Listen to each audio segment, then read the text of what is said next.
Hi dear all, welcome to Nitara babies vlog. ಇವತ್ತಿನ topic ಬಂದು diaper. So diaper ಹಾಕಲೇಬಾರ್ದು, ಇಲ್ಲ ಡೈಪರ್ ಯೂಸ್ ಮಾಡಬಾರ್ದು, ಯಾವ್ದು ಸರಿ ಯಾವ್ದು ತಪ್ಪು ಅಂತ ನಾನು ಹೇಳ್ತಾ ಇಲ್ಲ. ಸೊ ನಾನೇನಕ್ಕೆ ಡೈಪರ್ ಯೂಸ್ ಮಾಡಿದೆ ಅನ್ನೋದನ್ನು ಈ ವಿಡಿಯೋದಲ್ಲಿ ಹೇಳ್ತಾ ಹೋಗ್ತೀನಿ. ಅದಕ್ಕೂ ಮೊದಲು ನೀವೀಗ ವಿಜುವಲ್ ನೋಡ್ತಾ ಇರೋದು ಬ್ರ್ಯಾಂಡ್ ನೇಮು. ನಾನು ಅದನ್ನು ಪ್ರಮೋಷನ್ ಮಾಡ್ತಿಲ್ಲ, ಬಟ್ ನಾನು ಅದನ್ನು ಸದ್ಯಕ್ಕೆ ಯೂಸ್ ಮಾಡ್ತೀನಿ. ನಮ್ಮ ಪಾಪುಗೆ ಇದಕ್ಕೆ ಮುಂಚೆನೂ ಒಂದಷ್ಟು ಬ್ರ್ಯಾಂಡ್ಸ್ ಯೂಸ್ ಮಾಡಿದ್ದೆ, ಈಗ ಸಹ ಒಂದಷ್ಟು ಬ್ರ್ಯಾಂಡ್ ಯೂಸ್ ಮಾಡ್ತಾ ಇದ್ದೀನಿ. ಸೊ ಅದು ನಾನು ಪ್ರಮೋಷನ್ ಮಾಡ್ತಿಲ್ಲ. ಇನ್ನು ಕಡಿಮೆ ದುಡ್ಡಲ್ಲಿ ನಾನು ಹೇಗೆ ಕ್ವಾಲಿಟಿ ಮೇಂಟೈನ್ ಮಾಡ್ತಿದ್ದೆ ಅನ್ನೋದನ್ನು ಸಹ ಈ ವಿಡಿಯೋದಲ್ಲಿ ಹೇಳ್ತಾ ಹೋಗ್ತೀನಿ. ಮೊದಲಿಗೆ ನಾನೇನಕ್ಕೆ ಡೈಪರ್ನ ಯೂಸ್ ಮಾಡಿದೆ ಅಂತ ಹೇಳೋದಾದರೆ, ನಮ್ಮ ಪಾಪುಗೆ ಡೆಲಿವರಿ ಆದಾಗ ಅಂದರೆ ಸಿಸೇರಿಯನ್ ಆಯಿತು. ಹಾಗಾಗಿ ಡಾಕ್ಟರ್ ಅಲ್ಲಿ ಹಾಸ್ಪಿಟ್ಲಲ್ಲೇ ಹಾಕ್ತಾರೆ ಮಗುಗೆ.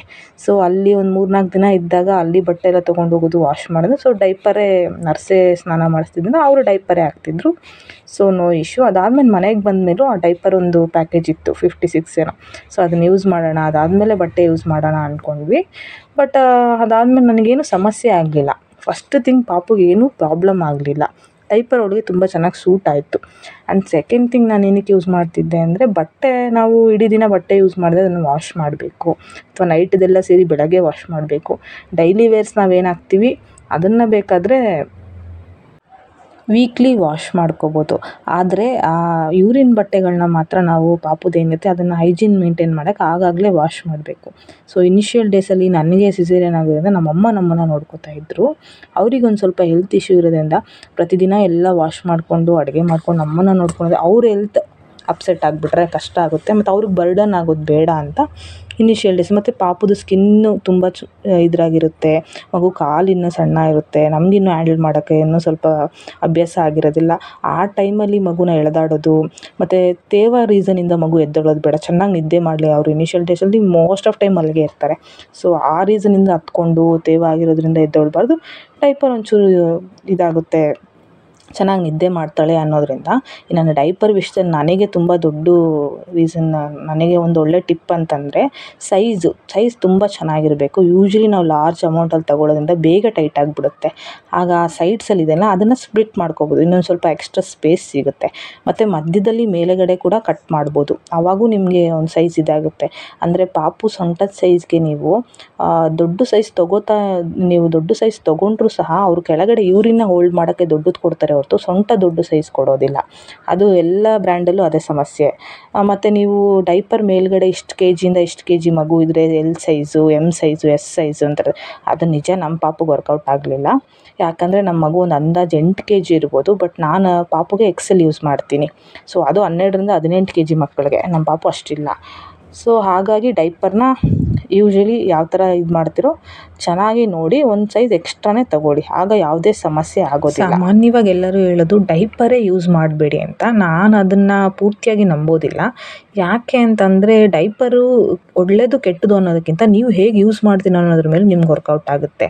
ಸೊ ಯೂಶ್ವಲಿ ನಮ್ಮ ಮನೇಲಿ ಈಗ ಗ್ಯಾಸ್ ಯೂಸ್ ಮಾಡ್ತೀವಿ, ತುಂಬ ಸುಲಭ ಹೇಳೋದು, ಒಲೆಯಲ್ಲಿ ಅಡುಗೆ ಮಾಡೋದು ಆರೋಗ್ಯ, ಗ್ಯಾಸಲ್ಲಿ ಬೇಗ ಲೀಕೇಜ್ ಆಗಿಬಿಡುತ್ತೆ, ಬ್ಲಾಸ್ಟ್ ಆಗಿಬಿಡುತ್ತೆ ಅಂತ. ಬಟ್ ಅದನ್ನು ನಾವು ಸೇಫಾಗಿ ಯೂಸ್ ಮಾಡೋದು ಕಲ್ತಿದ್ದೀವಿ ಅಲ್ವಾ. ಈಗ 99% ಮನೇಲಿ ಗ್ಯಾಸ್ ಇದೆ, ಯೂಸ್ ಮಾಡ್ತೀವಿ. ಅದೇ ಥರ ಡೈಪರ್ ಕೆಟ್ಟದಲ್ಲ, ಬಟ್ ಅದನ್ನು ನೀವು ಕರೆಕ್ಟಾಗಿ ಯೂಸ್ ಮಾಡಿದ್ರೆ ಯಾವುದೇ ತೊಂದರೆ ಇರೋದಿಲ್ಲ. ಇಡೀ ದಿನ ಅರ್ಧ ದಿನ ಅದನ್ನೇ ಯೂಸ್ ಮಾಡಿದ್ರೆ ಸಮಸ್ಯೆ ಆಗುತ್ತೆ. ಸೊ ಹಾಗಾಗಿ ನೋಡ್ಕೊಂಡು ಯೂಸ್ ಮಾಡಿ. ಸೊ ಇದೇನು ತಪ್ಪೇನಿಲ್ಲ. ಇನ್ನು ಸಮ್ಮರ್ ಬಂದಿರೋದ್ರಿಂದ ನಮ್ಮ ಪಾಪುಗೆ 6 ತಿಂಗಳಾಗಿರೋದ್ರಿಂದ ನಾನು ಬಟ್ಟೆ ಡೈಪರ್ನ ಕೂಡ ತರಿಸಿದ್ದೀನಿ. ಇದು 3 ಪೀಸ್ ಬಂದಿದೆ, ಒಂದು 250 ಅನ್ನೋಷ್ಟು ಕಾಸ್ಟ್ ಆಗಿದೆ. ಅದರೊಳಗಡೆ ಒಂದು ಎಕ್ಸ್ಟ್ರಾ ಬಟ್ಟೆನೂ ಬಂದಿರುತ್ತೆ, ವೈಟ್ ಕಲರು, ಡಬಲ್ ಲೇಯರ್ ಇರುತ್ತೆ, ಮೇಲೆ ಸಾಫ್ಟ್ ಇರುತ್ತೆ. ಸೊ ಅದನ್ನು ಒಳಗಡೆ ಇಟ್ಟು ನಾನು ಒಂದ್ಸಲಿ ಹಾಕಿದ್ದೆ ಮಗುಗೆ, ಅದು ಸ್ವಲ್ಪ ಹೆವಿ ಅನ್ನಿಸ್ತು. ಇನ್ನು 6 ತಿಂಗಳಿರೋದ್ರಿಂದ ಮುಂದೆ ವರ್ಕೌಟ್ ಆಗ್ಬೋದು. ಸೊ ಬಟ್ಟೆ ನ್ಯಾಪಿನೂ ಚೆನ್ನಾಗಿದೆ, ನೀವು ಬೇಕಾದ್ರೆ ಯೂಸ್ ಮಾಡ್ಬೋದು. ಇದನ್ನು 300 ವಾಶ್ ಮಾಡ್ಬೋದಂತೆ. ಸೊ 1 ಇಯರ್ ಬರ್ಬೋದು ಅಂದ್ಕೊಂಡಿದ್ದೀನಿ. ಸೊ ಇನ್ನು ಪೂರ್ತಿಯಾಗಿ ಯೂಸ್ ಮಾಡಿಲ್ಲ. ನಾನು ಪೂರ್ತಿಯಾಗಿ ಯೂಸ್ ಮಾಡಿ ನನಗೇನು ಸಮಸ್ಯೆ ಆಯಿತು, ಯಾವ ಥರ ವರ್ಕೌಟ್ ಆಯಿತು ಅಂತ ನೆಕ್ಸ್ಟ್ ವೀಡಿಯೋ ಮಾಡ್ತೀನಿ. ಸೊ ನೀವು ತೀರಾ ಇದು ಪ್ಲಾಸ್ಟಿಕ್ ಅಥವಾ ಮಾಮೂಲಿ ಡೈಪರ್ಸ್ ಯೂಸ್ ಮಾಡೋದಂದರೆ ಬಟ್ಟೆ ನ್ಯಾಪಿ ಯೂಸ್ ಮಾಡ್ಬೋದು. ನನಗಿದು ಚೆನ್ನಾಗಿದೆ. ಇದು ಮುಂದೆ ಹೇಳ್ತೀನಿ, ಬಟನ್ಸ್ ಎಲ್ಲ ಚೆನ್ನಾಗಿದೆ, ತುಂಬ ಇನ್ನೂ 1-1.5 ವರ್ಷ ಮಗು ಆಗೋವರೆಗೂ ವರ್ಕೌಟ್ ಆಗ್ಬೋದು. ಬಟ್ ಕ್ವಾಲಿಟಿ ಯೂಸ್ ಮಾಡಿ. ಇದನ್ನು ನೀವು ಮಾಮೂಲಿ ಹ್ಯಾಂಡ್ ವಾಶು ಮಾಡ್ಬೋದು, ಮತ್ತು ಅದನ್ನು ನೀವು ಬೇಕಾದರೆ ನೀರಲ್ಲಿ ಒಂದ್ಸಲಿ ವಾಶ್ ಮಾಡಿ, ಮೋಷನ್ ಎಲ್ಲ ಮಾಡ್ಕೊಂಡಿದ್ರೆ ಅದನ್ನು ನೀಟಾಗಿ ಡಿಸ್ಪೋಸ್ ಮಾಡಿ ನೀವು ವಾಷಿಂಗ್ ಮಿಷಿನಲ್ಲಿ ಸಹ ಯೂಸ್ ಮಾಡ್ಬೋದು. ಒಳಗಡೆ ಬಟ್ಟೆ ಕೂಡ ಕ್ವಾಲಿಟಿಯಲ್ಲಿ ಬಂದಿದೆ. ಬ್ರ್ಯಾಂಡ್ ನಿಮಗೆ ಗೊತ್ತಾಗುತ್ತೆ, ಯೂಶ್ವಲಿ ಫೇಮಸ್ ಬ್ರ್ಯಾಂಡೇ ಯೂಸ್ ಮಾಡಿದ್ದೀನಿ. ಸೊ ಇದರಿಂದ ಅಟ್ಲೀಸ್ಟ್ ಡೇ ಟೈಮಲ್ಲಿ ಇದನ್ನು ಹಾಕಿ ನೈಟ್ ಮಾತ್ರ ಒಂದು 2 ಡೈಪರ್ ಯೂಸ್ ಮಾಡ್ತೀನಿ ಅಂದರೆ ಆ ಥರನೂ ವರ್ಕೌಟ್ ಆಗುತ್ತೆ. ಸೊ ಬಟ್ಟೆ ಡೈಪರ್ ಇಸ್ ಬೆಸ್ಟ್ ಅಂತಾರೆ ತುಂಬ ಜನ. ಇನ್ನು ಮಾಮೂಲಿ ಥರ ಬಟ್ಟೆ ಬರುತ್ತಲ್ಲ ಜಸ್ಟ್ ಕಟ್ಟೋದು, ಆ ಥರದನ್ನು ಸಹ ಯೂಸ್ ಮಾಡ್ತಿದ್ದೀನಿ. ನೀವು ನಿಮ್ಮ ಮಗುಗೆ ಯಾವುದು ವರ್ಕೌಟ್ ಆಗುತ್ತೆ, ಸೈಜ್ ಯಾವುದಿದೆ, ಬಿಕಾಸ್ ಎಲ್ಲ ಮಕ್ಕಳು ಒಂದೇ ಥರ ಅಲ್ಲ. ನಿಮಗೆ 2 ಮಕ್ಕಳಿದ್ರೆ ಒಬ್ಬರಿಗೆ ಸೂಟ್ ಆಗಿದ್ದು ಇನ್ನೊಬ್ಬರಿಗೆ ಸೂಟ್ ಆಗೋದಿಲ್ಲ. ಸೊ ಆದಷ್ಟು ನೋಡಿ, ಮತ್ತು ಬಲ್ಕ್ ಕ್ವಾಂಟಿಟಿಲಿ ತರಿಸ್ಕೋಬೇಡ್ರಿ. ಈ ಥರ ಬಟ್ಟೆ ನ್ಯಾಪ್ಕಿನ್ ಕೂಡ ಯೂಸ್ ಮಾಡ್ಬೋದು, ಬಟ್ ಇದು ತುಂಬ ಹೋಲ್ಡ್ ಮಾಡಲ್ಲ, ಲೀಕೇಜ್ ಆಗುತ್ತೆ. ಇನ್ನೇನು ಒಂದು ಅರ್ಧ ಅವರ್ ಸ್ನಾನ ಮಾಡ್ಸೋಕೆ ಹೋಗ್ತೀವಿ ಅಥವಾ ಸ್ವಲ್ಪ ಡೈಪರ್ ಫ್ರೀ ಟೈಮ್ ಕೊಡೋಣ, ಅಕಸ್ಮಾತ್ ಪಾಪು ಯೂರಿನ್ ಪಾಸ್ ಮಾಡಿದ್ರು ಪರವಾಗಿಲ್ಲ ಅಂತಂದರೆ ಈ ಥರನೂ ಯೂಸ್ ಮಾಡ್ಬೋದು. ಬಟ್ ಇದನ್ನು ಇಡೀ ಡೇ ಯೂಸ್ ಮಾಡ್ತೀನಿ ತುಂಬ ಯೂಸ್ ಆಗುತ್ತೆ.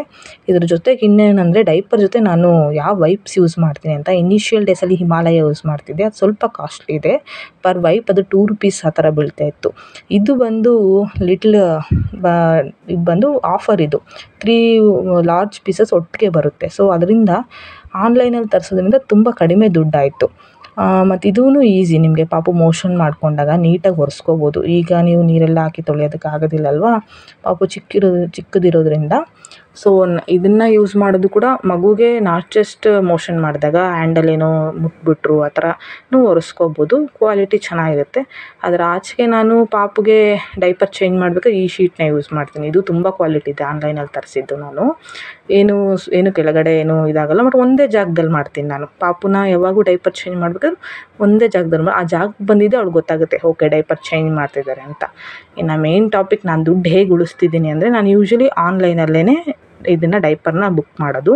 ನೀವು ಆನ್ಲೈನಲ್ಲಿ ಫೇಮಸ್ ಬ್ರ್ಯಾಂಡ್ಗೆ ಹೋಗಬೇಡಿ, ಅದರಲ್ಲೆಲ್ಲ ಒಂದು ಪರ್ ಡೈಪರ್ ನಿಮ್ಗೆ ಅಲ್ಲೇ ಕಾಣಿಸುತ್ತೆ. ಆನ್ಲೈನಲ್ಲಿ ಬುಕ್ ಮಾಡಿದೆ ಪರ್ ಡೈಪರ್ ಎಷ್ಟಾಗುತ್ತೆ ಅಂತ 16-17 ರೂಪಾಯಿ ಇದ್ದರೆ, ನೀವು ದಿನಕ್ಕೆ ಮಿನಿಮಮ್ ನಮ್ಮ ಪಾಪುಗೆ ಈಗ 6-7 ಯೂಸ್ ಮಾಡ್ತಾಯಿದ್ದೀನಿ. ಅದು 3 ಅವರಿಗೆ 3 ಅವರ್ಸ್ ನಾನು ಚೇಂಜ್ ಮಾಡ್ತೀನಿ. ಸೊ 3 ಅವರ್ ಚೇಂಜ್ ಮಾಡೋದಾದರೆ ನಿಮಗೇನಕ್ಕೆ ಹೈ ಕ್ವಾಲಿಟಿ ಬೇಕು, ಸೊ ಮಿಡ್ವೇ ಹೋಗಿ, ಸ್ವಲ್ಪ normal brand, not so famous brand. ಈಗ ನಾನು ಯೂಸ್ ಮಾಡ್ತಿರೋದು ಅದು 8 ರೂಪಾಯಿ 9 ರೂಪಾಯಿ ಅಷ್ಟೇ ಬೀಳ್ತಾ ಇದೆ. ಸೊ ಹಂಗೆ ಯೂಸ್ ಮಾಡಿದ್ರೆ ನಾನೊಂದು 6-7 ಯೂಸ್ ಮಾಡಿದ್ರೂ ದಿನಕ್ಕೆ ಒಂದು 50 ರೂಪಾಯಿ ಆಗುತ್ತೆ. ಬಟ್ ನೀವು ಬ್ರ್ಯಾಂಡೆಡು 16-17 ರೂಪಾಯಿ ಒಂದು ಪೀಸ್ಗೆ ಮಾಡೋದನ್ನು, ಅದನ್ನು ತೊಗೊಂಡು ನೀವು ದಿನಕ್ಕೆ 100 ರೂಪಾಯಿ ಆಗುತ್ತೆ. ಮತ್ತು ಜಾಸ್ತಿ ದುಡ್ಡು ಅಂದ್ಬಿಟ್ಟು ಕಡಿಮೆ ಯೂಸ್ ಮಾಡಿದ್ರೆ, ಅಂದರೆ ದಿನಕ್ಕೆ 2-3 ಅಥವಾ 4 ಯೂಸ್ ಮಾಡೋದು ತುಂಬ ಕಾಸ್ಟ್ಲಿ ಅಂದ್ಬಿಟ್ಟು ಆಗ ಮಗುಗೆ ಸಮಸ್ಯೆ ಆಗುತ್ತೆ. ತುಂಬ ಹೊತ್ತಿರೋದ್ರಿಂದ ತುಂಬ ಹೊತ್ತು ನೀವು ಒಂದೇ ಡೈಪರ್ ಯೂಸ್ ಮಾಡೋದ್ರಿಂದ ಮಗು ಹೆಲ್ತ್ ಸಮಸ್ಯೆ ಆಗುತ್ತೆ. ಸೊ 3-4 ಅವರ್ಗೆ ಜಸ್ಟ್ ಯೂಸ್ ಮಾಡೋದಕ್ಕೆ ತುಂಬ ಹೈ ಕ್ವಾಲಿಟಿ ಬ್ರ್ಯಾಂಡೆಡ್ ಬೇಕಾಗಿಲ್ಲ. ಸೊ ಮಿಡಲ್ ಬ್ರ್ಯಾಂಡೆಡ್ ಹೋಗಿ ಒಂದು ಡೈಪರ್ಗೆ 8-9 ರೂಪಾಯಿ ಖರ್ಚಾಗೋದು ನೋಡಿ, ಅದರಿಂದ ತುಂಬಾ ದುಡ್ಡು ಮಿಗುತ್ತೆ, ಜಾಸ್ತಿ ನಿಮಗೆ ವರ್ಕೌಟ್ ಆಗುತ್ತೆ. ಸೊ ಡೈಪರ್ ವಿಷಯದಲ್ಲಿ ನಾನು ಈ ಥರ ದುಡ್ಡು ಒಂದು 2,500-3 ಸಾವಿರ ಖರ್ಚು ಮಾಡಿದ್ರೆ ಈಗ 1-1.5 ಒಳಗಡೆ ಮುಗ್ದೋಗುತ್ತೆ. ಸೊ ಡೈಪರ್ ವಿಷಯದಲ್ಲಿ ನಿಮ್ಗಿನ್ನೇನಾದರೂ ಟಿಪ್ ಗೊತ್ತಿದ್ರೆ, ನಿಮ್ಗಿನ್ನೇನಾದರೂ ಹೇಳಬೇಕು ಅಂತಿದ್ರೆ ಖಂಡಿತ ಕಮೆಂಟ್ ಮಾಡಿ, ನಾನು ಅದಕ್ಕೆ ಆನ್ಸರ್ ಮಾಡ್ತೀನಿ. ಸೊ ಡೈಪರ್ನ ಯೂಸೇ ಮಾಡಬಾರ್ದು ಅನ್ನೋದು ತಪ್ಪು, ಕೆಲವೊಂದು ಪರಿಸ್ಥಿತಿಗಳಲ್ಲಿ ಯೂಸ್ ಮಾಡಬೇಕಾಗುತ್ತೆ. ಸೊ ಕೆಲವರು ಯೂಸ್ ಮಾಡಲೇಬೇಕು ಅಂದರೆ ಇದು ದುಡ್ಡಿನ ವಿಷಯ ಆಗಿರೋದ್ರಿಂದ ನಾನು ಯಾರನ್ನೂ ಜಡ್ಜ್ ಮಾಡೋಕ್ಕೆ ಹೋಗೋದಿಲ್ಲ. ಸೊ ಡೈಪರ್ನ ಯೂಸ್ ಮಾಡಿ, ಬಟ್ ಸೇಫಾಗಿ ಯೂಸ್ ಮಾಡಿ. ಪಾಪು ಹೆಲ್ತ್ ತುಂಬಾ ಮುಖ್ಯ. ವಾಟ್ ಎವರ್ ದ ರೀಸನ್ ಮಗುಗೆ ಸೂಟ್ ಆಗಿಲ್ಲ ಅಂದರೆ ಖಂಡಿತ ಯೂಸ್ ಮಾಡೋಕ್ಕೆ ಹೋಗಬೇಡಿ. ಇನ್ನು ಡೈಪರ್ ವಿಷಯದಲ್ಲಿ ನಿಮಗೆ ಯಾವುದಾದ್ರೂ ಟಿಪ್ಸ್ ಗೊತ್ತಿದ್ದರೆ ಖಂಡಿತ ನನ್ನ ಜೊತೆ ಶೇರ್ ಮಾಡಿ. ಈ ವಿಡಿಯೋ ಇಷ್ಟ ಆದರೆ ಲೈಕ್ ಮಾಡಿ.